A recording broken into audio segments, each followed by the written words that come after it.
Mariam Thresia's attraction was the crucified lover.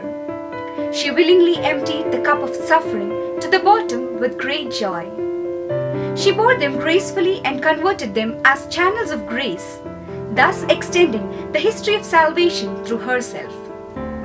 The powers of hell and earth tested her virtues. She had to undergo torments in body, mind, and spirit.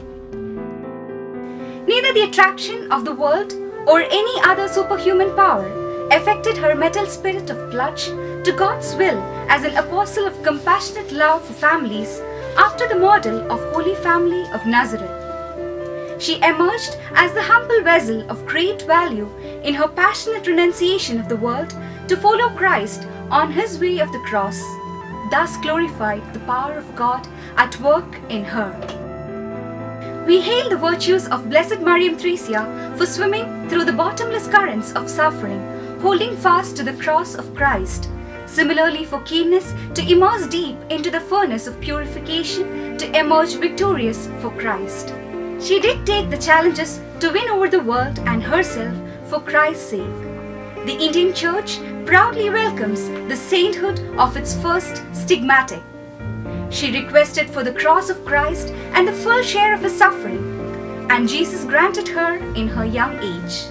When she was 33, she was given the stigmata in a visible form which remained till her death. Mariam Thresia was the delighted choice of heaven to pioneer the apostolate for families, with the charism of compassionate love.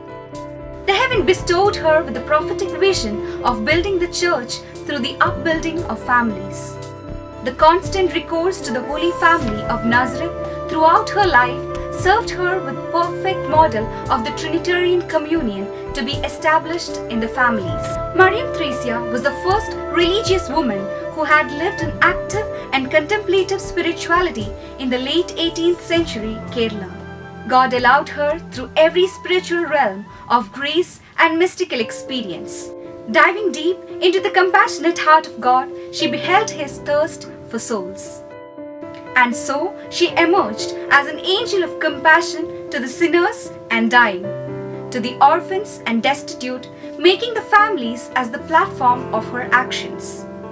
God's Spirit led her to see the signs of the time and directed her steps in the wisdom of heaven.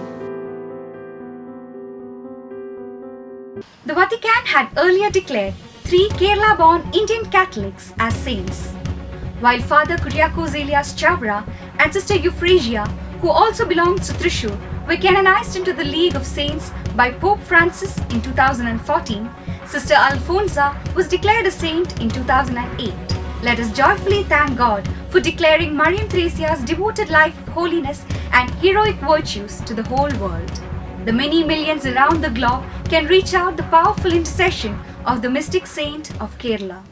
Let us love the saint, imitate the saints, and be a saint.